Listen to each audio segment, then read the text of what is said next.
So there's a lot of old timers out there that have passed on. You know, there was that had a lot of information about the Spaniards and Utah and the Lost Roads mine and things like that. You know, there was George Thompson, and he passed away. There was Gale Rhodes, and he passed away. There was A.C. Wilkerson, and he passed away. There was Steve Schaefer, and he passed away. There was June Bleich, and he passed away. And a whole bunch more that I haven't mentioned here. But we still got one of these old timers with us, Randy Lewis, who's agreed to share some of his knowledge with us. And so with that, Randy, I know you want to talk about some specific things, you know, Lower Rock Creek and things like that, and it's my goal to try and twist your arm and get more information out of you than you really want to divulge. So with that, take it away, Randy. Okay.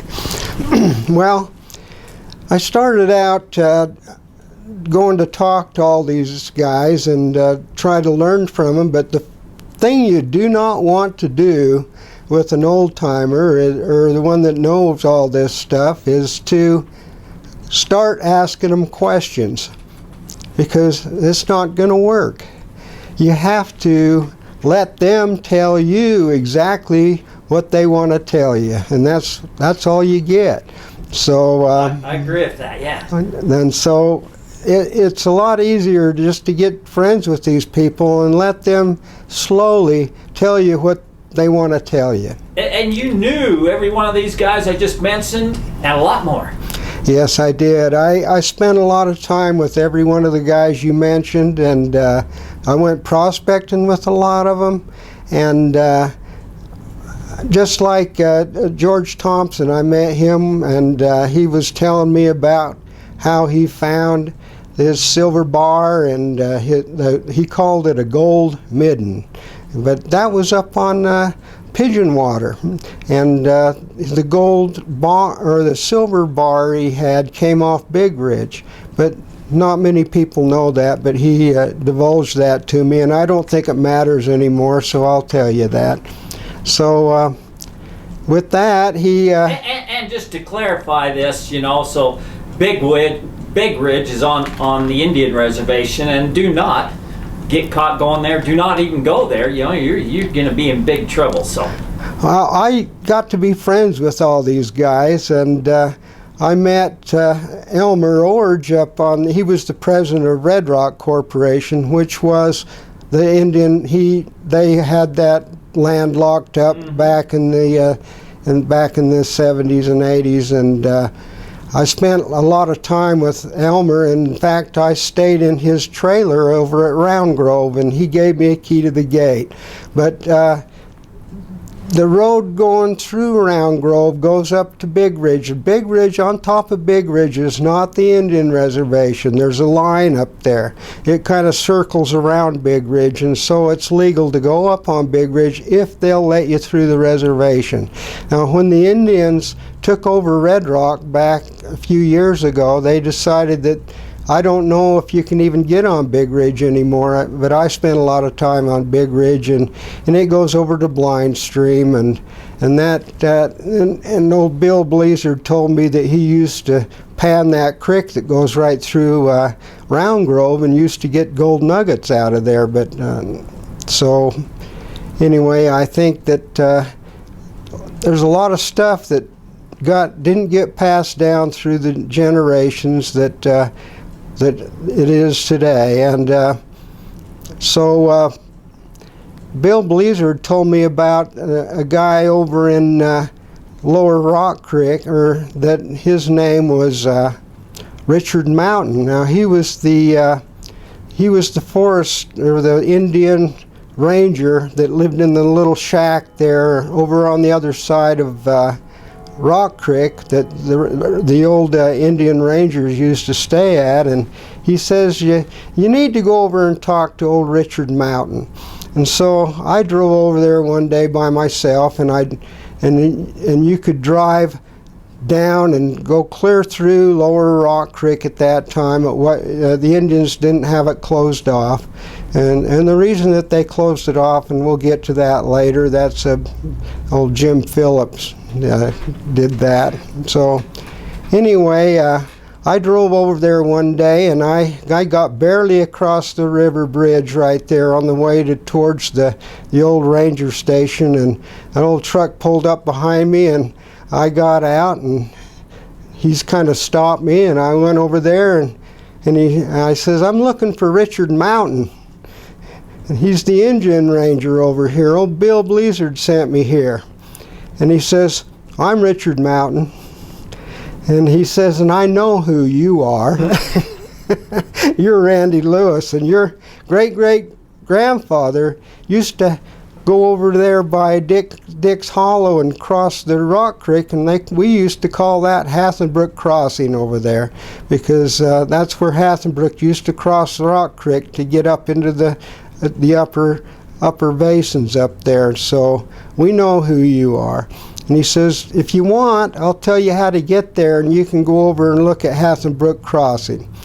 And so that day I went over there, and there was a cabin right there in the Quakies, right by the river there. And I think it was Juan Rhodes' cabin. And he was one of the chiefs back then, and in fact he used to hook up with a guy by the name of Wobbin Wunzits, and maybe we'll get to talk about him a little bit.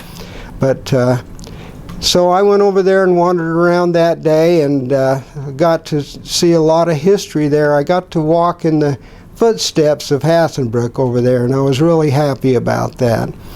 So a few weeks later I went up there again, and I said I was looking for Richard Mountain again, and I didn't have to go too far. He found me again because he was watching the lower Rock Creek pretty close, and I said, well, I said, "Thanks, Richard, for telling me that. I really enjoyed that." And he says, "Well, what would you like to learn today?" And I says, "I don't know." And he says, "How about you'd like to learn where the old Spanish mission used to be, and how they had their foxholes, and how they had the big Indian wars up here. How would you like to learn that?" And I says, "Boy, that sounds fun." He says, "Okay, we'll get back on this road and go up to Pigeon Water. You know where Pigeon Water is, don't you?" And I says, "Well, yeah, it's up on top of the ridge just as you drop into Rock Creek." And he says, "Yes, it is. Now, when you get up there at the top, on your left side, as you're going up that ridge there, going up that road, all along that ridge right there is where the old Spanish used to have their foxholes, and they used to defend themselves up there on that ridge right there.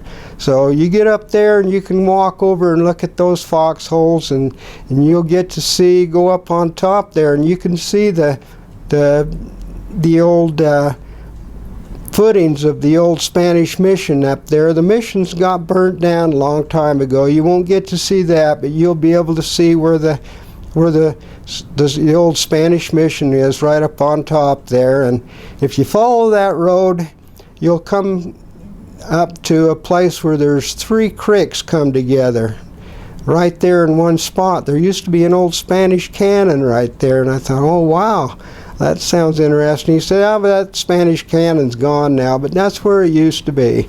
And I said, "Oh wow, that's good.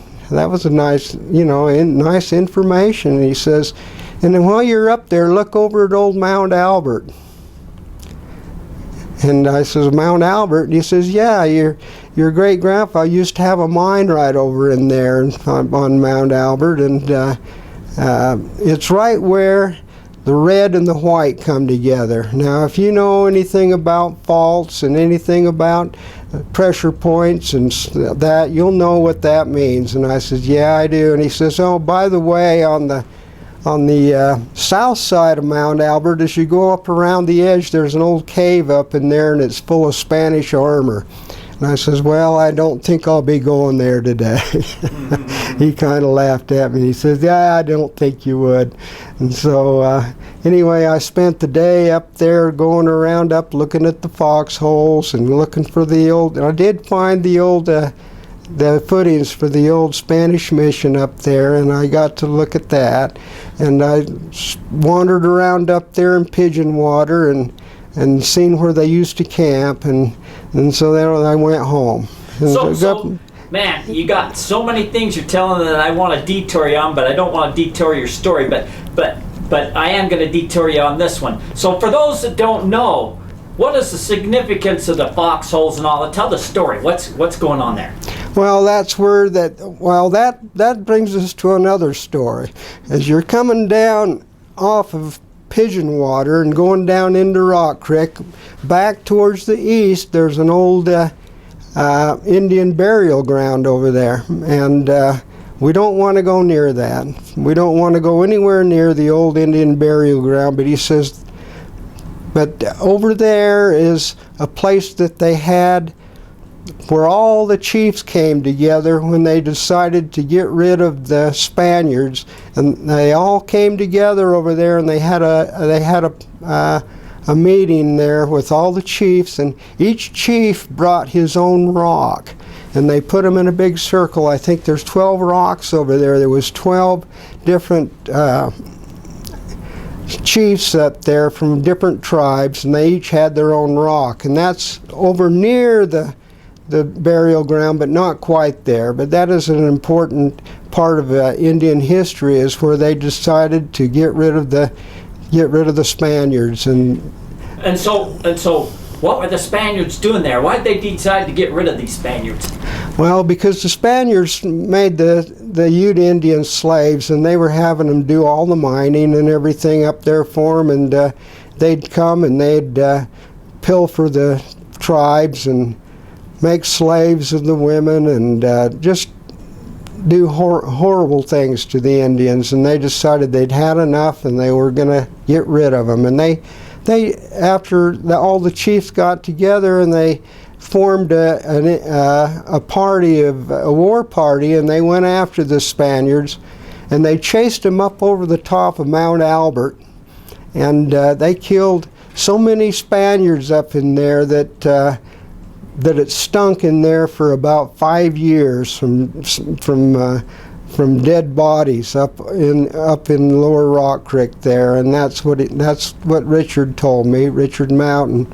And so, you know, I hate to have all this history lost, because there's not many people that know about all this stuff anymore. Especially, yeah, with everybody passing on, and you're kind of the last of the last. And I've been lucky to know you for what, since the 80s, 90s, for a long time, and you've always been a wealth of information, and I'm just glad, man, you're sharing with us to everybody now. So anyway, after I found out about the Spanish massacre and everything that happened down by Mount Albert, a few weeks later I went back and talked to old Richard Mountain again, and he says, "What would you like to learn today, Randy?" And I said, "Well, I heard there was some Spanish mines here." And he says, "Oh yeah, but the old ranger that used to watch these mines, his name was Shotnick." And I said, "Shotnick?" And he says, "Yeah, he was the Indian ranger that used to watch this area right here. And if you look back over towards the west there, you'll see a big red ledge up on top there." He says, "Shotnick used to hang out on that red ledge up there and used to watch this whole valley from up on that ledge. That's where old Shotnick used to hang out." And he says, "Well, but before you go over to the red ledge, there's a place, there's some pine trees down below there, and it's called Gold Draw." And he says, "You need to go to Gold Draw." And I says, "Really?" And he says, "Oh yeah." So there's a great big pine tree over there, and it has a great big bear carved in the bottom of it, and it guards the back of the mines. And I says, "It does?" He says, "Yeah, the Spanish carved that big bear there to guard the mines." And he says, "And if you go up to the other end of the valley, way over up on the south side, you'll see another bear, and it guards the other side of the valley." And I said, "Oh." So he says, "Go over there and see what you can find." And so I went up there and I found that big bear, and it was probably about 6 foot high in that pine tree, or in 6 foot tall, and carved in the bottom of the pine tree. And if you stood there by the bear and looked directly south, you could see kind of a little draw right there that had a lot of rocks, about 18 inches in diameter, piled in, and they were round rocks, and they were piled on top of each other right into the side of the hill. And you could see where they had an old mine right there. And so I went and looked at that and saw the mine, and then I decided I'd go up on top of those red ledges and see what I could see up there, because that's where Richard Mountain told me to go. So I went over to those red ledges, and I thought, how am I going to get up over the top of these red ledges? But there was a trail that went right up and weaved back and forth and went right up on top of those red ledges. It was probably the one old Shotnick used to get up on back and forth up on top of those ledges. And so I got up on top of there, and I'm walking along the ledges, and I'm wondering what the heck would he want me to see from up here. And I got looking, and I thought, my gosh, there's 3 mines there.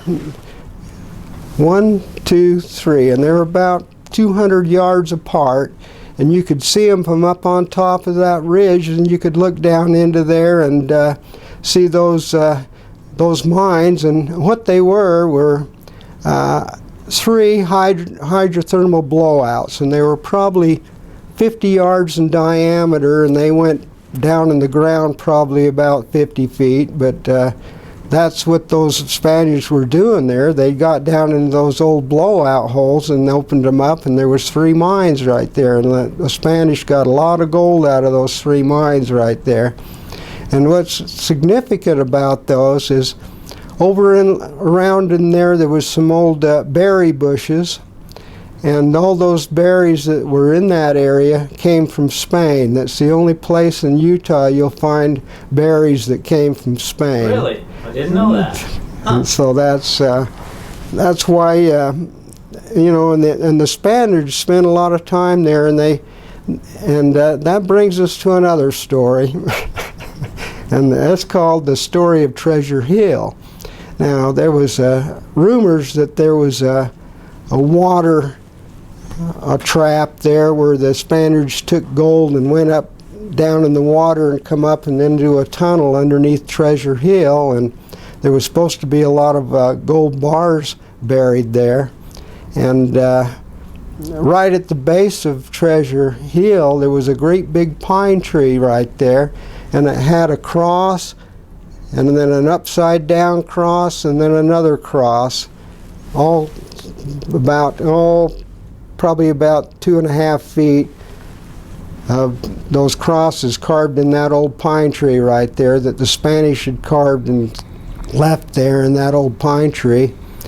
And anyway, this guy by the name of Jim Phillips decided that he was going to dig that up, and so he went and signed a treaty with the Indians that if he got in there, and they'd agreed to give him 10% of the gold bars that he got out of Treasure Hill. Well, before he started digging, he got hold of me, and I don't know how he got hold of me. I don't know. I didn't ever even heard of Jim Phillips, but Jim Phillips got hold of me, and we met in the cafe. I can't remember the name of the cafe. So while you're thinking of that, I'm just going to interject something here real quick. He probably got a hold of you through Gary Taylor. I know you knew Gary Taylor really well, and Gary Taylor was friends with Jim Phillips, so that's probably how he got a hold of you. Yeah, Gary Taylor was another guy. That brings up a lot of stories. We probably won't have time for Gary Taylor's stories, but yeah, I mean, we could probably go on for a lot of days. I think we could. Anyway, one of the main restaurants there in Roy, that was where they had pancake. It was like a pancake house. But anyway, I met Jim Phillips in there, and I sat down there at the table with him, and he says, Randy, if you'll give me some locations of some mines over there, then we can open them up, because I have a lease, and I'll give you 1% of my 10% if you'll tell me where the mines were. And I looked at Jim Phillips and I says, well, Jim, 1% of 0 equals 0. I says, that's what you're going to get. I says, you don't understand. I says, you're not going to get nothing. I says, you're wasting your time and your money. I says, you're not going to do any good over there. And so he kind of got a little upset with me and left. And then I heard that he took a great big track hoe over on Treasure Hill. And to get that track hoe closer to the mountain, he had to take out that big pine tree with the crosses in it, which later on I went and looked at it laying there on the side of the river there, and it was upset me to see somebody destroy history like that. But anyway, he dug in there with that track hoe and started digging, and then got down pretty deep, and then all of a sudden the Indian says, well, you're done. You don't get to go any further. You've wasted all our time here. And they sent him off on his way. And 0 times 10% equals 0. And so anyway, that's what it was, and that's what happened to him. And nobody ever did anything. But so anyway, later on I went over and talked to Richard Mountain about that and told him I was upset that they ruined that pine tree. I says, boy, that was a lot of history right there. And he says, yeah, but we got the gold bars out of there and we hid them somewhere else, so nobody can worry about Treasure Hill anymore. He says, so they're gone. We moved them. But so anyway, that was some interesting stories about Lower Rock Creek that not many people will ever get to go down in there anymore. Down on the lower end of Rock Creek, right at the very end, right where it comes out into that big and hooks into I think it's the Duchesne River. The Rock Creek runs in there, and just up from there a little ways is a great big rock, and on it had some carvings in it, and if Gail Rhodes had it in his book, and one of them said oral right there, and then it said this way, and then you go up about a half mile up the river there, and there's a great big place where there's a lot of Spanish carvings on the other side of Rock Creek. You have to get across the creek to go over to see them, but that picture's in the book too. But that's where it's at, is right on the banks of the Rock Creek over on the south side. So you mentioned Hathenbrook, and so we have people watching this video from all over the world, and they have no clue who Hathenbrook is, and even about the Lost Roads Mine. So tell me a little story about the Lost Roads Mine and Hathenbrook. Well, Hathenbrook run a dry goods store in Provo, and he had blankets and a lot of material and everything you'd need for dry goods, and he used to take a wagon and go to Price with dry goods in it, so he could, kind of expand his store a little bit. But he'd go over there in his wagon over to Price. Well, while over in Price, he met old Caleb Rhodes over there, because Caleb Rhodes was living in Price at the time, and he got to be friends with the Caleb Rhodes. And Hathenbrook was when he came to America when he was 16 years old with Johnson's army, and so he kind of settled down in the Provo area.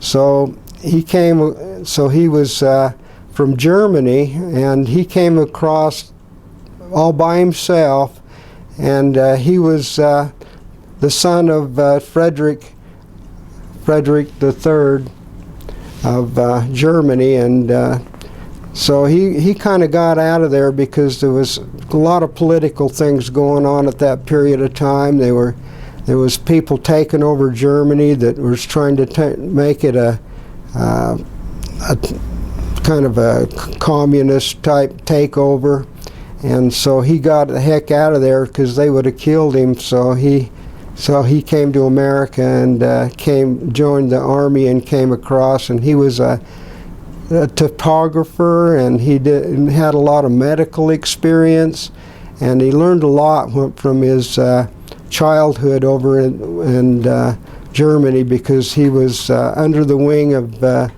William the King, his grandfather, and took care of him and made sure he was well educated. And so he came across and went to Provo, and he married an Indian lady by the name of Rosella Rebecca Sanssouci.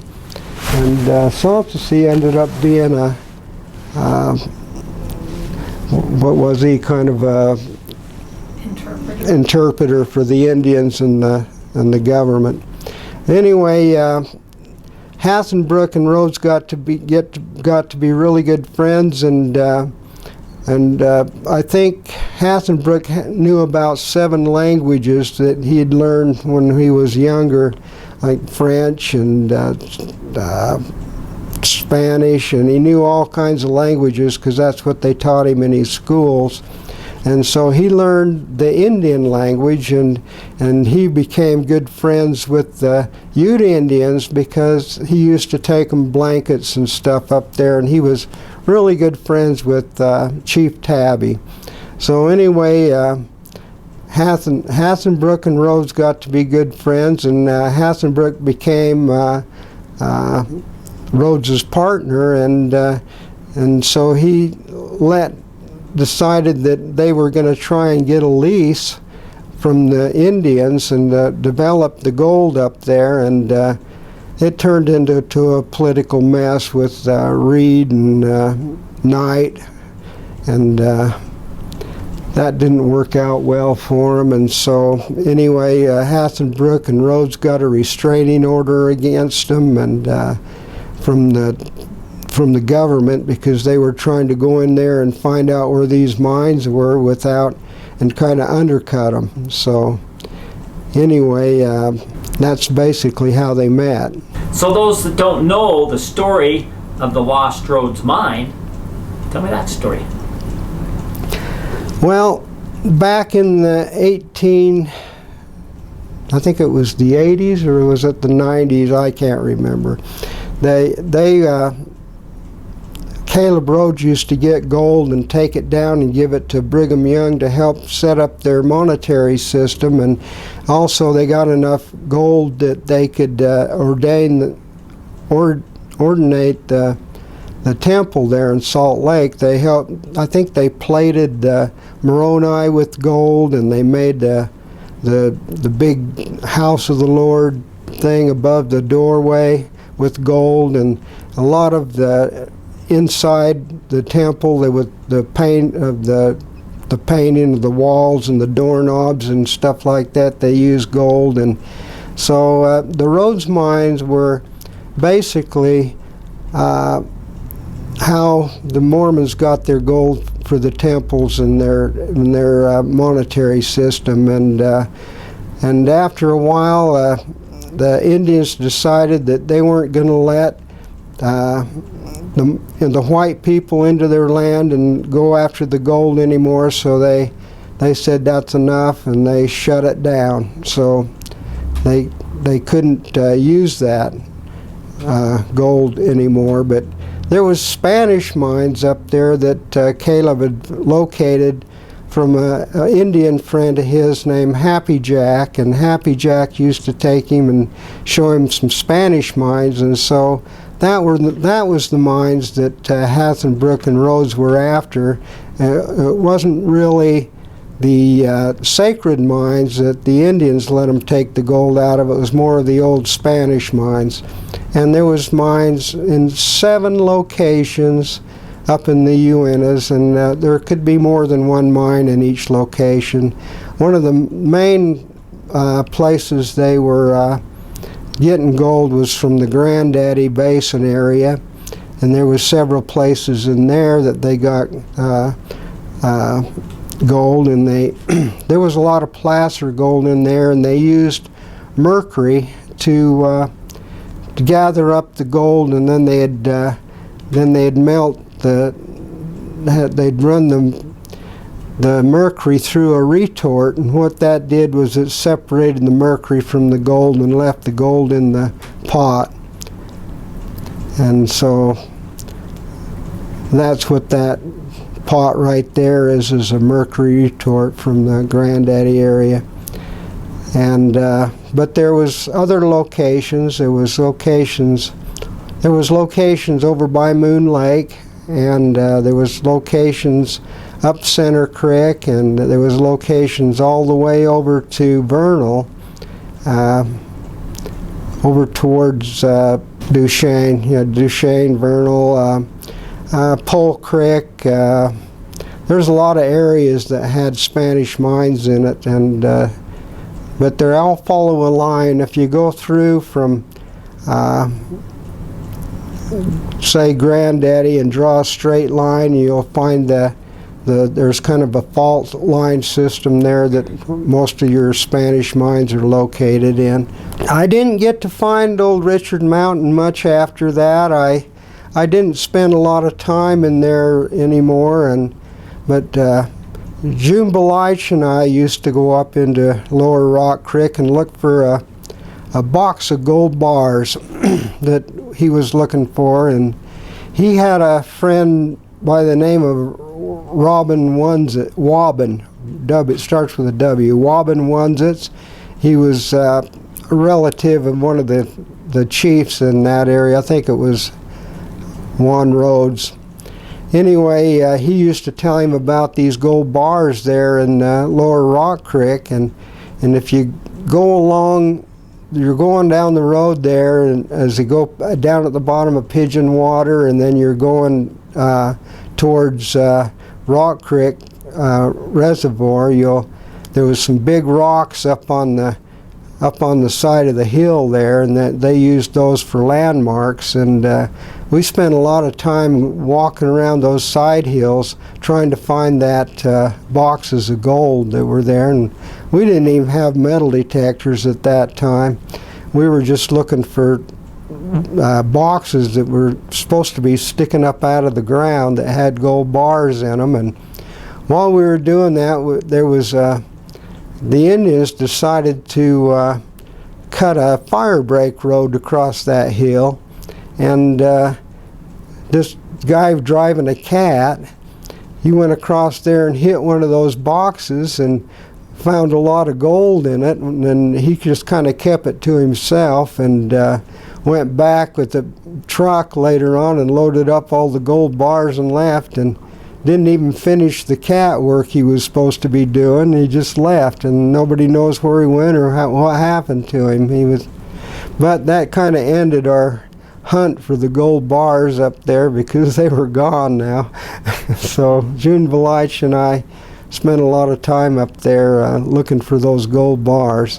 Well, there was a mine as you're coming down out of Pigeon Water into Rock Creek. There's kind of a little knoll that sticks out there, and one of the old Spanish mines was right in the bottom of that knoll, cut back into it, and so anyway, we didn't mess with any mines up there because that'd be too much work back then. Right there by Treasure Hill, there's a flat right there, and there's an old cabin there. I can't remember whose cabin it was. I used to know the name of that cabin, who it belonged to, but that's where the Indians used to spend winter right there.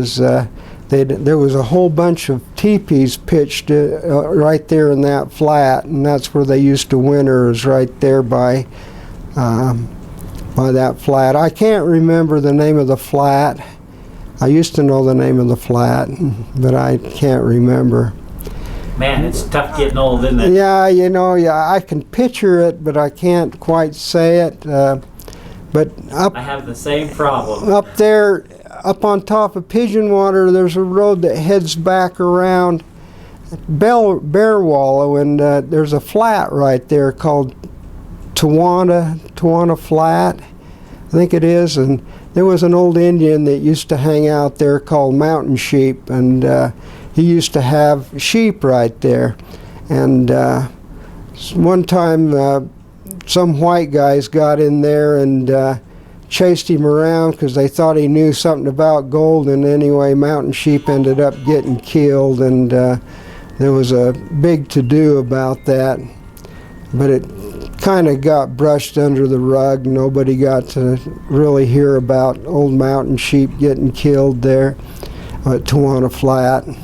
But there was a cabin there at Tawana Flat, and Bill Blazard told me that when he was a boy, that they put that cabin on a big wagon and they hauled it over towards Mountain Home, and right there's a place where the canal comes around the hill right there, and there's 3 cabins right there now, and one of those cabins is the old Spanish cabin that they moved from Tawana Flat over into that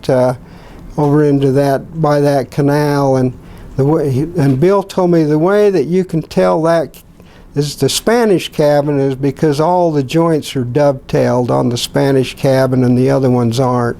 So if you find those 3 cabins over there by that canal on the way to Mountain Home, the one with the dovetail is the old Spanish cabin that came from there.